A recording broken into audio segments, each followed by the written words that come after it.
राजस्थान में अपहरण, गैंगरेप, डकैती, उसमें नेताओं की भूमिका, पुलिस की भूमिका, पहली बार मैंने बहुत ही कड़े शब्दों का इस्तेमाल किया है। जो लोग मुझे इस तरह के कड़े शब्दों का इस्तेमाल करते हुए नहीं देखते हैं, उनके लिए आश्चर्य का विषय हो सकता है। लेकिन मैं जिम्मेदारी से कहता हूं कि मुख्यमंत्री ने इस पूरे मामले में जो भूमिका निभाई है, अगर मेरा जो कहा गया कड़ा शब्द है, अगर थोड़ा सा भी कम पड़ जाए और आपको पूरी मेरी बातचीत सुनने के बाद लगे नहीं ये शब्द तो छोटा था, उनके लिए बहुत और ज्यादा कड़ा शब्द बोलना चाहिए था, या आपको लगे कि आप पुलिस में नौकरी करते हैं और आपको शर्म आए कि मैं पुलिस में नौकरी करता हूं, ऐसी पुलिस में नौकरी करता हूं जहां पर पुलिस हेडक्वार्टर यानी पीएचक्यू यानी क्राइम ब्रांच के बड़े बड़े एडीजी, आईजी, एसपी क्या खेल करते हैं, अगर आपको पता लग जाए तो आप कैसे कड़े शब्द इस्तेमाल करेंगे, आप तय कर लीजिएगा। मैं आज आपके सामने वह जघन्य अपराध बता रहा हूं, गैंगरेप की वह विभत्स घटना बता रहा हूं जिसमें राजस्थान सरकार के मुख्यमंत्री तक भी इन्वॉल्व हैं, और ये प्रमाण के साथ बता रहा हूं आपको, प्रमाण। और मैंने आज तक बिना प्रमाण की कोई बात नहीं कही है। ये जब पूरी बात आप मेरी सुनेंगे, सुनने के बाद आपको पता लगेगा कि आदरणीय मुख्यमंत्री श्री अशोक गहलोत, उनके सेक्रेटरी श्री कुलदीप रांका, पुलिस के डीआईजी जो उनके मुख्यमंत्री काम देखते हैं संजय क्षोत्रिय, एक आईएएस अमित ढाका और देवाराम सैनी, इन सबका इन्वॉल्वमेंट क्या क्या है अभी थोड़ी देर बाद आपके सामने आएगा। और इससे भी ज्यादा दुखद बात है कि राजस्थान के डीजीपी श्री भूपेंद्र यादव, जिनको पूरा प्रकरण एकदम अक्षर से पता था, और पता था कि गैंगरेप हुआ है, अपहरण हुआ है, डकैती हुई है और क्या उनकी भूमिका रही, ये सारी बातें अभी आपके सामने लेकर आऊंगा। गैंगरेप, कल्पना करिए कितना घटिया अपराध होगा, जिनके साथ अपराध घटा कितना भयंकर विभत्स अपराध घटा होगा। हुआ है, हुआ तो कई बार होगा, राजस्थान नहीं अन्य राज्यों में भी होता होगा, लेकिन राज्य सरकार, राजस्थान पुलिस और मुख्यमंत्री जिसमें इन्वॉल्व हो जाए, ऐसा विभत्स अपराध तो आपने पहली बार सुना होगा। मैं घटना बताता हूं आपको। एक जगह पर एक परिवार, पति पत्नी और 1 साल का बच्चा, 2 खेत में काम करने वाले लोग थे, और रात के 2 बजे उस खेत में 50-60 लोग गाड़ियों और हथियारों सहित घुसे। जाते ही बल फोड़े, मारा कूटी, सामान तोड़ फोड़ सब कुछ किया गया, और इतना मेरे पास शब्द नहीं है उन लोगों के लिए जो उन्होंने घटना वहां पर करी। और वो जो घटना करने के बाद उस परिवार को, उस 1 साल के बच्चे सहित पूरे परिवार को पीछे हाथ बांध करके, ऐसे बिल्कुल पीछे हाथ बांधे और बांध करके पटक करके 200 किलोमीटर दूर जंगलों में पटक दिया। जैसे तैसे वो पूरा परिवार पहुंचा और पहुंच करके इस पूरी घटना की इत्तला पुलिस को दी, सीकर पुलिस को दी। एफआईआर दर्ज हुई। जानलेवा हमला, गैंगरेप, रात के 2 बजे हमला, हथियारों के साथ हमला, 365 अपहरण, 327 और अनेकानेक गंभीर धाराओं में मुकदमा दर्ज हुआ। अनुसंधान गया राजेंद्र बेनीवाल डीवाईएसपी के पास, और राजेंद्र बेनीवाल ने अनुसंधान शुरू करके और रात की सारी घटनाओं की कुछ सीसीटीवी रिकॉर्डिंग्स, कुछ टोल टैक्स की रिकॉर्डिंग्स और ये सारी इकट्ठी करने शुरू की, और वो जो अपराध को अंजाम देने वाले लोग थे वो फरार हो गए। तुरंत ही तफ्तीश चेंज होकर के पुलिस हेडक्वार्टर यानी पुलिस मुख्यालय, और जो पुलिस वाले मुझे देख रहे हैं ना, आप कल्पना करिएगा, आपको शर्म आएगी कि आपका पुलिस हेडक्वार्टर यानी सीआईडी सीबी क्या क्या गुल खिलाता है, क्या क्या गुल खिलाता है।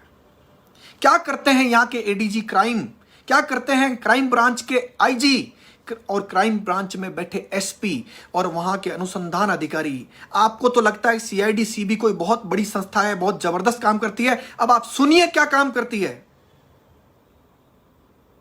वहां एक एडिशनल एसपी जिसका नाम गोवर्धन लाल सोकरिया था, उनको तफ्तीश दी गई। उन्होंने कड़ी से कड़ी जोड़ते हुए तफ्तीश शुरू करी। उन्होंने पाया कि रात को 2 बजे ये कुछ लोगों को एक होटल में शराब पिलाई गई, मांस खिलाया गया और मांस खिलाकर रात को 2 बजे हमला होना तय हुआ। सबके नाम आ गए। पीड़ित परिवार नाम नहीं जानता था। एडिशनल एसपी ने तफ्तीश करके सारे नाम जो है उजागर किए और उन एडिशनल एसपी की तफ्तीश की रिपोर्ट मेरे पास मौजूद है। उस रिपोर्ट में यह कहा गया कि जब डकैती और गैंगरेप चल रहा था रात के 2 बजे 2:30 बजे, उस समय वो डकैत बलात्कारी पुलिस कर्मियों से बात कर रहे थे। कॉल डिटेल है, कॉल डिटेल उनकी, उन डकैतों की और उन बलात्कारियों की। किनके साथ? पुलिस वालों के साथ रात के 2 बजे। कल्पना करिए कितनी विभत्स घटना होगी ये। और एडिशनल एसपी ने वो जो लूट का सारा सामान था, कुछ झुंझुनू में बरामद कर लिया, कुछ वहीं सीकर जिले में बरामद कर लिया, कुछ मोटरसाइकिल और कुछ सामान, बहुत सारे सामान जो थे सब जो लूट के ले गए थे, डकैती करके ले गए थे, वो बरामद कर लिया। और बरामद करके उन्होंने कहा कि इस पूरी घटना में बड़े लोग और पुलिस के अधिकारी इन्वॉल्व है। लिखा है रिपोर्ट में अपनी।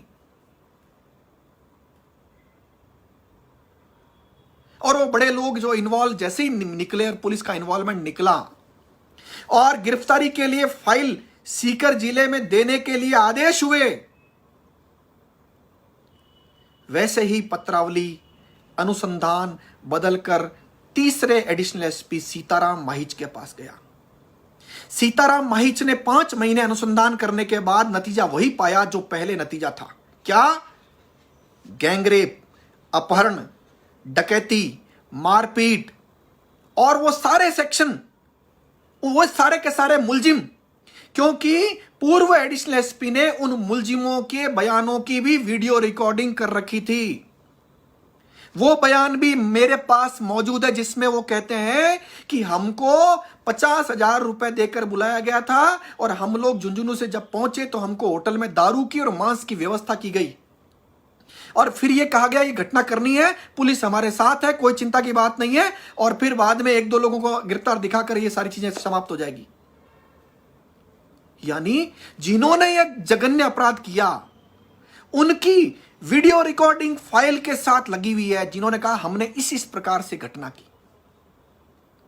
एडिशनल एसपी गोवर्धन लाल सोकरिया ने 21 लोगों को मुलजिम माना और इन्होंने कहा इन 21 लोगों ने यह जघन्य अपराध किया है और उसमें 376 और 365 395 में डकैती, ये सारे अपराध प्रमाणित मानकर गिरफ्तारी के लिए फाइल भेजी थी।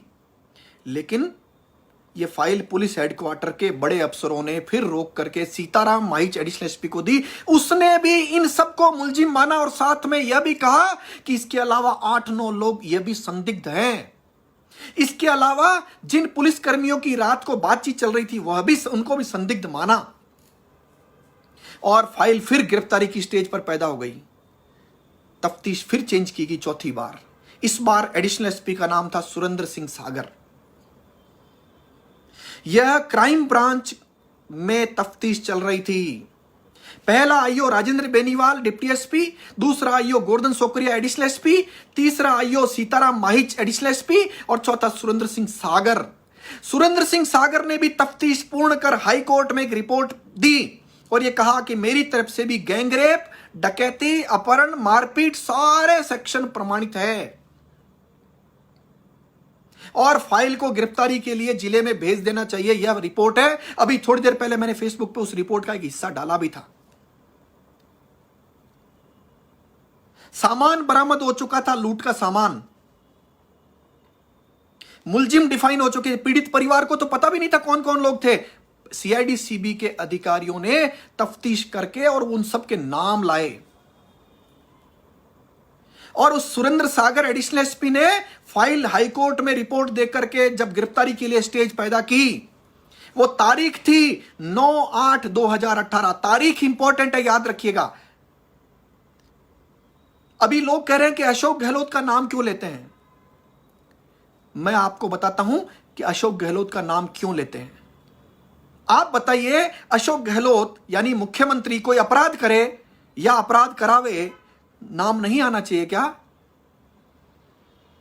आदरणीय मुख्यमंत्री 9/8/2018 को जुर्म प्रमाणित होकर गिरफ्तारी के लिए फाइल 21 बलात्कारी, 9 संदिग्ध और पुलिसकर्मियों के इन्वॉल्वमेंट की रिपोर्ट जब जिले में जाने वाली थी तो क्राइम ब्रांच उस समय चुनाव में व्यस्त हो गई। पुलिसकर्मियों की ड्यूटियां चुनावों में लग गई और आदरणीय मुख्यमंत्री अशोक गहलोत मुख्यमंत्री बन गए। याद रखिएगा, 2018 और 2018 में यह रिपोर्ट थी कि गैंगरेप हुआ है, अपहरण हुआ है, डकैती हुई है। और अशोक गहलोत ने, मैंने अशोक गहलोत के लिए थोड़ी देर पहले एक वीडियो बना करके एक शब्द इस्तेमाल किया कि नीचता की सारी हदें पार कर दी। मैं आपसे हाथ जोड़कर कहता हूं, आप सत्य बताइएगा पूरी बात सुनने के बाद, क्या यह शब्द, इस पूरी बातचीत सुनने के बाद आपको लगे कि यह शब्द कम है या यह शब्द ज्यादा है, या यह शब्द जो है इस अशोक गहलोत के लिए नहीं लेना चाहिए था। और पुलिस के जो लोग मुझे देख रहे हैं, जिन्होंने यह गैंगरेप की घटना समझ ली हो, रिपोर्ट पढ़ ली हो, और क्राइम ब्रांच क्या खेल करता है आप देख लीजिएगा। अगर आपको यह लगे कि तफ्तीश जिलों में होती है, क्राइम ब्रांच में केवल सौदा होता है और वो सारे मुलजिम जो है वो खुले घूम रहे थे लगातार घटना के बाद से, केवल हुआ तफ्तीश बदली, पहला जुर्म प्रमाणित, दूसरी तफ्तीश जुर्म प्रमाणित, तीसरी तफ्तीश जुर्म प्रमाणित, चौथी तफ्तीश सुरेंद्र सागर जुर्म प्रमाणित, हाईकोर्ट में रिपोर्ट। अब आदरणीय मुख्यमंत्री अशोक गहलोत साहब आ जाते हैं और गहलोत साहब कहते हैं कि इन मुलजिमों को बचाओ। खुद तो कहने से रहे, कुलदीप रांका सेक्रेटरी, अमित ढाका IAS, देवाराम सैनी, संजय क्षोत्रिय, ये मुख्यमंत्री कार्यालय में वो लोग हैं जो नेताओं की इच्छा अनुसार, अपराधियों की इच्छा अनुसार, बलात्कारियों की इच्छा अनुसार फाइलें बदलते हैं, नतीजे बदलवाते हैं। लेकिन इस फाइल को जिसने भी देखा है, जितनी एविडेंस उसमें जुटी हुई थी, सामान बरामद हो गया सामान बरामद हो गया था। उसके बाद कोई भी पढ़ा लिखा व्यक्ति, कोई वकील, कोई पुलिसकर्मी यह कह सकता है कि इसमें गुंजाइश नहीं थी बचाने की। 2018 में नतीजा दे दिया गया था, अशोक गहलोत साहब मुख्यमंत्री हो गए थे, मुख्यमंत्री जी ने फाइल पटक के रखी। 2019 आ गया, फाइल पटक के रखी। 2020 आ गया, मुख्यमंत्री अशोक गहलोत ने फाइल पटक के रखी। कब तक पटक के रखी? लगातार पटक के रखी। और इसी बीच आदरणीय न्यायमूर्ति विष्णु जी का मामला हुआ मई महीने में, और मई महीने के बाद मुख्यमंत्री कार्यालय से बहुत सारे लोग अचानक जागृत अवस्था में आए और जागृत अवस्था में आकर कहा कि मुख्यमंत्री जी का निर्देश है, इन बलात्कारियों को, इन डकैतों को बचाइए। आप या कानून का जानने वाला कोई भी व्यक्ति मुझे देख रहा है, इतनी सारी एविडेंस जुटाने के बाद 4 आईओ रहे, चारों ने जुर्म प्रमाणित कर दिया, तो शायद ही कोई व्यक्ति उसमें बदल सकता है, क्योंकि उन मुलजिमों की वीडियो रिकॉर्डिंग लगी हुई थी, उन सब की कॉल डिटेल लगी हुई थी, पुलिस वालों के साथ टावर डिटेल, कॉल डिटेल सब मैच हो गई थी। सामान बरामद हो गया था, कुछ झुंझुनू में, कुछ सीकर में, कुछ अलग अलग जगहों पर। जिन जंगलों में छोड़ा गया था वहां वो भी वेरीफाई हो गया था। इतनी सारी एविडेंस होने के बाद इतने जघन्य अपराध में आदरणीय मुख्यमंत्री का कार्यालय, जिनके लिए मैंने शब्द इस्तेमाल किया नीचता की सारी हदें पार कर दी, क्या किया? उस मुकदमे में इन सारे मुलजिमों को, जिन्होंने यह घटना को अंजाम दिया, निकाल दिया। और कब घटना हुई? जब हाई कोर्ट ने इस पीड़ित परिवार को सुरक्षा देने के आदेश राज्य सरकार को दिए थे, सुरक्षा देना तो दूर, इस पूरे परिवार के साथ अनगिनत मारपीट और यह घटना जो मैंने बताई, यह घटना हुई। कैसी कानून व्यवस्था? कानून नेताओं के लिए है, कानून अफसरों के लिए है। और ये हमारे राजस्थान के डीजीपी श्री भूपेंद्र यादव, जिनको इस पूरी घटना का अक्षर अक्षर पता है, मूक दर्शक बनकर के इन डकैतों को, इन बलात्कारियों को बचाया इन्होंने। बीच में एक एपिसोड हुआ था, आपने सुना होगा। एक एडीजी क्राइम थे श्री बीएल सोनी, अचानक उनको जेल सर्विस में भेजा गया और श्री एमएल लाठर को वहां पर क्राइम का इंचार्ज बनाया गया। और एमएल लाठर कौन है? जो श्री राजाराम मील के जवाई है। और एमएल लाठर ने क्राइम का चार्ज लेते ही सबसे पहला काम किया, इन बलात्कारियों को और इन अपराधियों को तुरंत मुक्त किया। और ऐसी हास्यास्पद बात उन्होंने इस फाइल पर लिखी। उन्होंने कहा कि यह संपूर्ण बलात्कार की घटना और यह जो संपूर्ण घटना घटी है, यह घटना एडवोकेट गोवर्धन सिंह ने कराई है। बताइए। और अगर घटना मैंने कराई है तो जिनके माध्यम से कराई है उनको जेल में क्यों नहीं डाला? और अगर घटना मैंने कराई है या पीड़ित परिवार ने स्वयं ने कराई है तो मुझे क्यों नहीं जेल में डाला? शर्म नहीं आती? बताइए। मैंने नीचता शब्द जो इस्तेमाल किया मुख्यमंत्री के लिए, मुख्यमंत्री कार्यालय के उन गुंडों के लिए जिन्होंने यह अपराध किया है, उनकी औलाद क्या कैसे माफ करेगी उनको? आदरणीय विष्णु जी का एपिसोड मई में हुआ और मई के बाद अचानक जून में जागे। मुख्यमंत्री जी 2018 में फाइल आपके पास थी, नहीं जागे आप। 19 पूरे साल में नहीं जागे, 2020 में भी नहीं जागे। अचानक विष्णु जी का एपिसोड होने के बाद, मई के बाद, जून में, जुलाई में, अगस्त में आप जागे। और जागकर अचानक आपको लगा नहीं बलात्कार तो हुआ ही नहीं। और वो श्री बीएल सोनी को हटाने का जो एपिसोड हुआ था, वो इन बलात्कारियों को बचाने के लिए ही किया गया था। जो पुलिसकर्मी मुझे देख रहे हैं, मुझे लगता है कि आपने अपने जीवन में इस तरह की जघन्य घटना नहीं देखी जिसमें मुलजिमों की जानकारी हो और पकड़े नहीं जाएं। यह है हमारे मुख्यमंत्री अशोक गहलोत। अभी कुछ लोग पूछ रहे थे कमेंट में कि अशोक गहलोत का इसमें क्या लेना देना है। 2018 के अंत में यह रिपोर्ट आदरणीय अशोक गहलोत के पास आ गई थी। 4 आईओ, चारों ने जुर्म प्रमाणित गैंगरेप, डकैती और अपहरण माना था। सच्चाई की लड़ाई को लड़ने के लिए कीमत चुकानी पड़ती है, मुझे पता है। लेकिन सच्चाई की लड़ाई को लड़ते हुए इन नेताओं से, इन नीच टाइप के लोगों से इस हद तक मुकाबला करना पड़ेगा, यह मेरी कल्पना से बाहर की बात है। मुझे जानकारी में था कि विष्णु जी के लिए आवाज उठाना मेरे लिए महंगा पड़ेगा, लेकिन क्या मैं चुप हो जाता? आप बताइए। मैं अगर चुप हो जाता तो क्या ये सब चीजें होती? मैं दावे से कहता हूं नहीं होती। कोई लेना देना नहीं था अशोक गहलोत को। अशोक गहलोत, ये जो उनके अभी परेशानी हुई बीच में एमएलए को लेकर के, फिर बाद में किसी को जेड श्रेणी मिली, किसी को सुरक्षा नहीं मिली, किसी को हटाई गई सुरक्षा, ये सारे काम जो किए गए वो आदरणीय अशोक गहलोत, मैं पूरे जिम्मेदारी से कहता हूं, पूरा देश जानता है कि आदरणीय अशोक गहलोत अपने विरोधियों को ठिकाने लगाने में नीचता की किसी भी हद को पार कर सकते हैं, और किया है इस पूरे मामले में।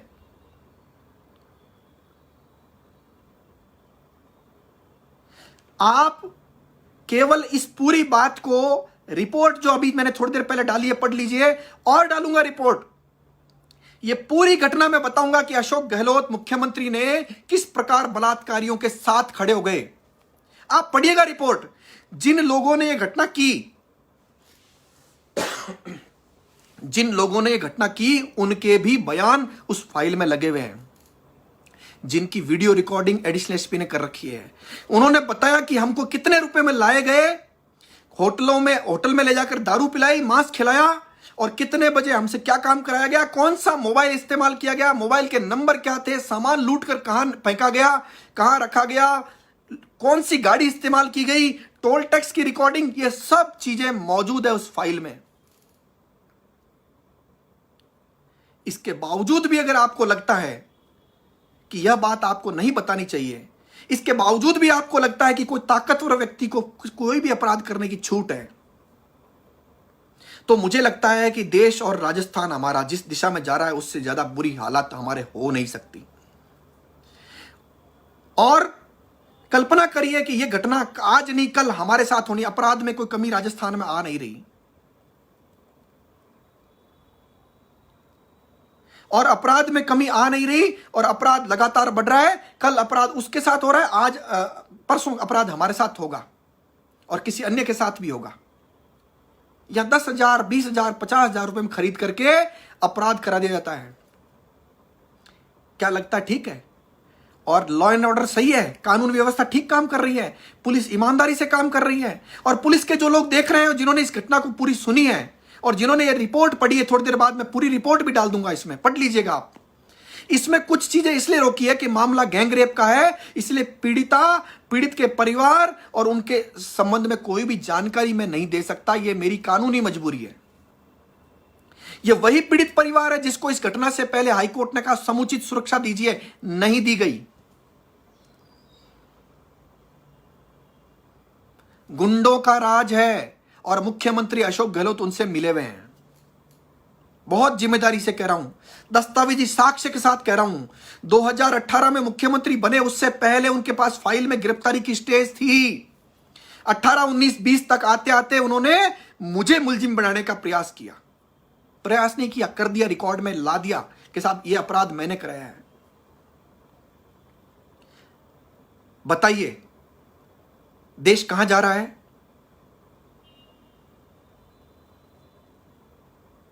आप ये तय मान लीजिएगा कि विष्णु जी की जांच जो चल रही है, इसमें परिणाम आने ही वाला है और परिणाम आपको जरूर चौंकाएगा, क्योंकि विष्णु जी का लिखा हुआ एक पत्र,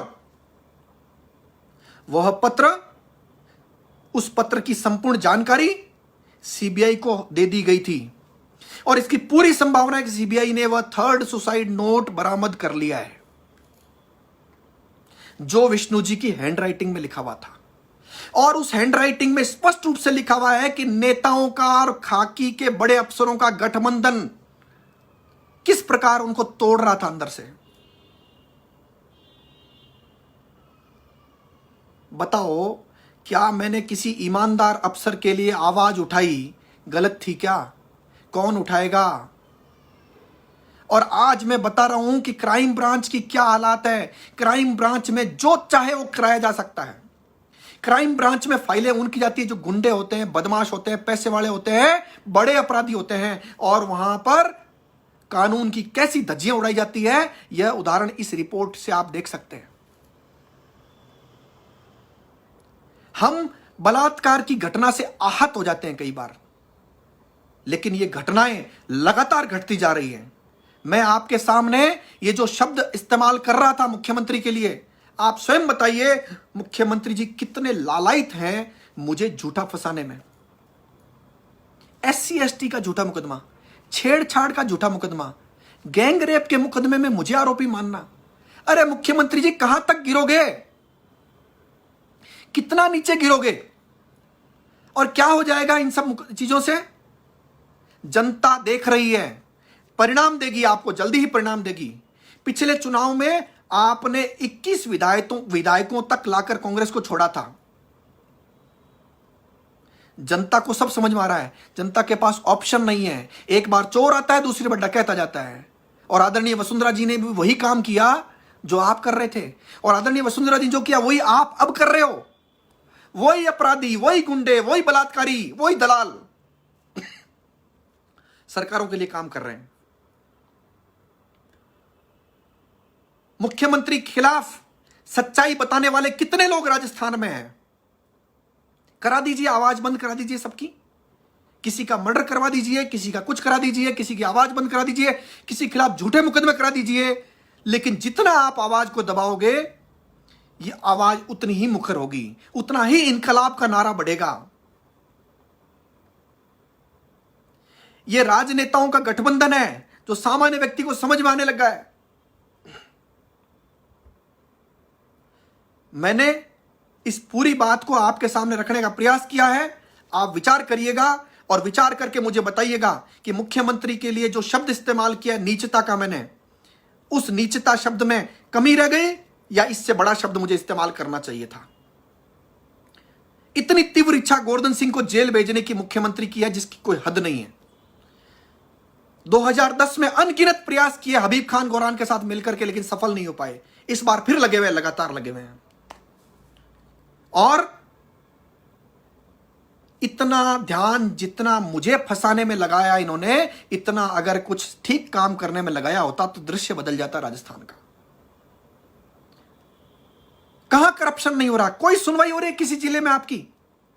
कोई पुलिस वाला, कोई प्रशासनिक अफसर, कोई नेता, कोई एमएलए सुन रहा है किसी की? जिसके जो हाथ लग रहा है लूट रहे हैं।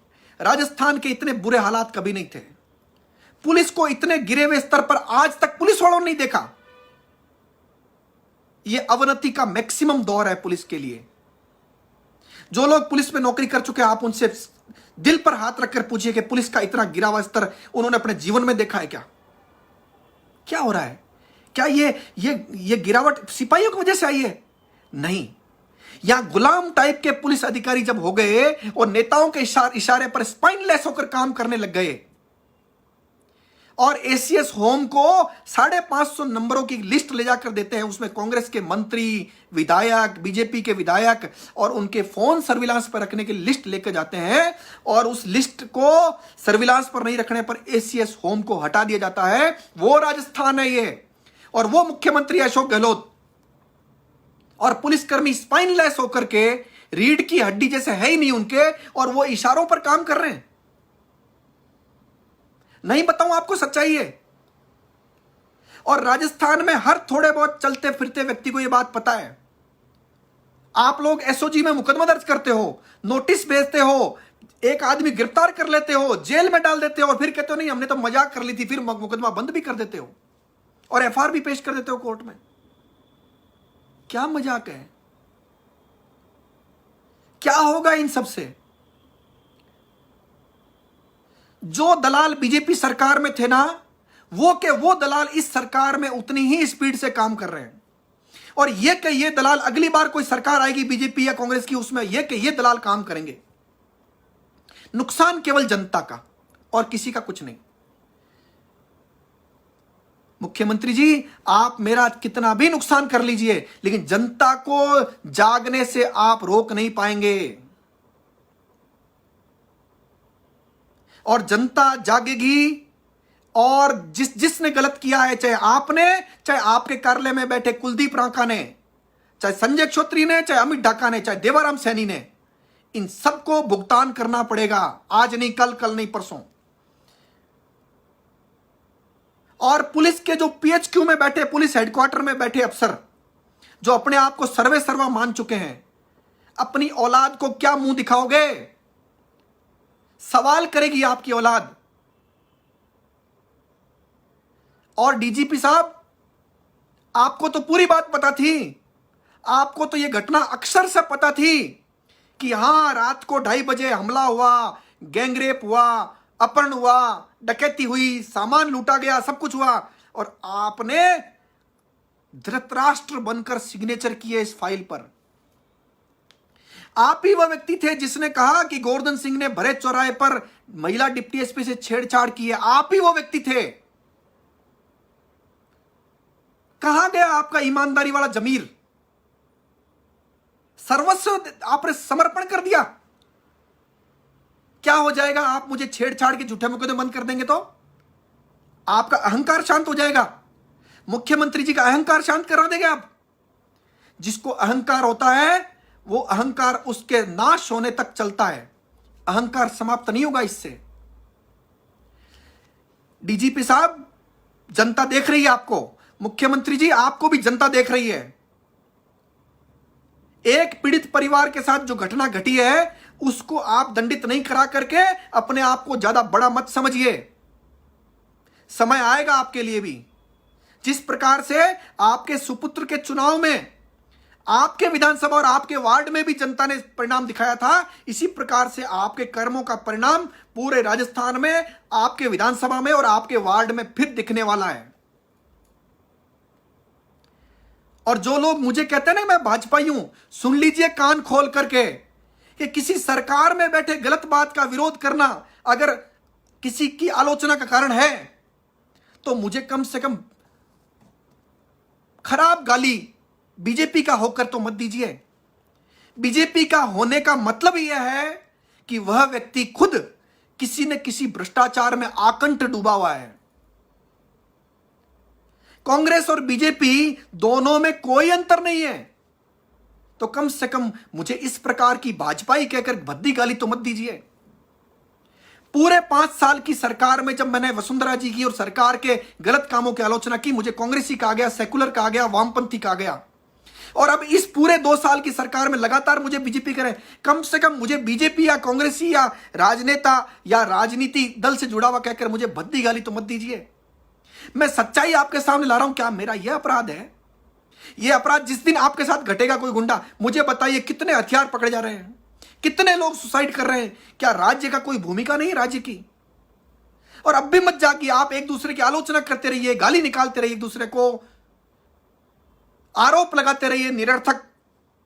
परिणाम निश्चित रूप से आने वाला है। जो मैंने घटना बताई है, यह घटना आज उस पीड़ित परिवार साथ घटी है, कल हमारे साथ घटने वाली है, परसों किसी और के साथ घटने वाली है। और यह पुलिस मूक दर्शक बन करके, स्पाइनलेस होकर के और नेताओं के इशारों पर, गुंडों के इशारों पर काम कर रही है, करेगी। जवाब मांगे गए, जनता मांगेगी जवाब। कोई आरपीसी चेयरमैन बन जाओ, चाहे मुख्य सूचना बन जाओ, चाहे कुछ भी बन जाओ, आपकी औलाद को मुंह क्या दिखाओगे कि आपने पूरे जीवन बिना रीढ़ की हड्डी काम किया, गरीबों को, कमजोरों को, पीड़ितों को शोषण किया, इन सब लोगों का आपने। ये सारी बात मुझे आपके सामने रखनी थी। आप सब लोगों ने तल्लीनता से मुझे सुना। मैं कोशिश करता रहता हूं सच्ची बात तथ्यों के साथ, साक्ष्यों के साथ आपके सामने रख सकूं। फिर भी अगर मेरे शब्दों में कुछ गुस्सा अथवा कुछ ऐसी चीजें जो आ गई हों तो मैं आप सबसे हाथ जोड़कर क्षमा मांगता हूं, क्योंकि मेरे शब्दों में कभी भी इस तरहहीन शब्दों का इस्तेमाल मैं करता नहीं हूं। लेकिन यह जो घटना थी जिसने मुझे अंदर तक हिला दिया, और मुख्यमंत्री जी की मुझे जेल भेजने की जो त्वरित इच्छा थी, जिसके चलते उन्होंने बलात्कारियों जैसे, डकैतों जैसे लोगों को भी बचाने का काम किया, मुझे लगता है उनके लिए नीचता जैसा शब्द तो बनता ही है। और मुझे चुनाव नहीं लड़ना, मुझे जनता को फैक्ट बताने हैं। और अगर मेरे अंदर की आवाज आ रही है और आप तक पहुंच रही है, या जो पुलिसकर्मी मुझे देख रहे हैं, क्या ऐसा कोई अपराध पुलिस ने आज तक देखा है? ये पीएचक्यू ने किया, पुलिस हेडक्वार्टर ने, मुख्यमंत्री कार्यालय ने, मुख्यमंत्री ने किया है। ये रिकॉर्ड सहित मैं आपको देने वाला हूं, रिकॉर्ड सहित डालने वाला हूं, सब चीजें। बस जागते रहिए, जगाते रहिए, और इस जन जागरण के माध्यम से जो ठीक चीज हो सकती है वो करते रहिए, और अपनी सच्ची बात ईमानदारी के साथ रखते रहिए। धन्यवाद। जय हिंद, जय भारत।